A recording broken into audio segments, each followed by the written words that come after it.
I'm Bo Cable. I'm with the Generous Garden Project. First plant day was the last week of April 2011, so we just started. I wrote the vision down about 15 years ago on the plane back from our honeymoon. I was just journaling about our honeymoon, and I just went from that, just my heart for kids and single parents, and wrote it down. And I was actually with a neighbor friend of ours, and we were just talking about the explosion of the whole chicken thing. And he was like, why don't we just start a whole chicken thing and give them away? And it just sparked, it remembered what I wrote down. So I went and pulled my journal and read it, and it just started that whole fire. I just have a heart for people who are hungry, especially kids and single parents. They're just struggling in life, and I just wanted to put something together that had community involvement to be able to bless their lives. And one of the areas I felt like is the basics is food. I didn't know hardly anything starting. Well, growing up, my dad had a garden, so I always worked in it. It's amazing though how much you actually remember as a kid. If it wasn't for other people joining and believing in what I'm doing and bringing their expertise, I don't think I could get as far as we have. Almost 30,000 pounds since April of this year. Giving the food away to 17 different agencies. Loaves and Fishes can deliver what we have that day, and when they pick it up in a refrigerated truck. So that way things don't go bad, and they deliver it that day to different ministries in town. And because we're small, we don't have the trucks, and so we partner with them. We also give to the Boys Home of the South, Harvest Food Bank, some of the ladies' shelters downtown, things like that.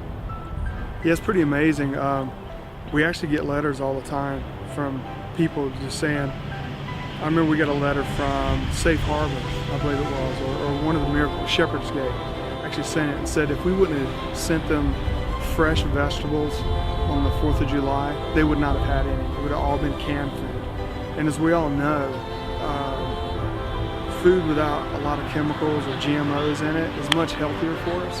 And also, people just function better. They think clear, and it gives you a better perspective on life as you're trying to come through whatever you're going through, to give you some more energy and some more brain cells. And so it's important for us to try to learn how to do things as much as possible without using chemicals. Our donations come from just people who hear about us and just donate. So we've been able to make it this far with just individuals donating whatever they had in their pocket, knowing that I'm helping change their life. That's so important to me. I just want to help people go to the next level, whatever that is for them. But their next level, somebody needs to come along and kind of give them a boost. And I know that I can do that with food.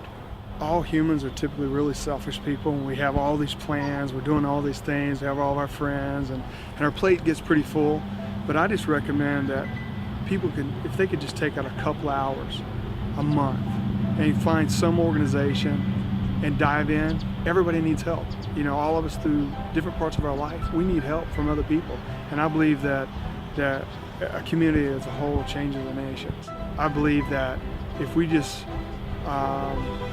set aside the time, find an organization to connect to, and just go serve those people, because you're actually, whether you know it or not, whether you're out here in our garden, you're just digging a hole, you're really changing somebody's lives. You're giving them a second chance. Thank you. Absolutely. I should have dressed up. Big picture hope is I'd like to do 1 million pounds of food a year off of 3 acres. I know it can be done. Growing Power up in, I think, Minnesota or Wisconsin's doing it. We want to do the same thing, 1 million pounds on our 3 acres. But I also want to partner with maybe some handicap facilities, and then also troubled teens, and have them come out and set up a program where they come out and they work.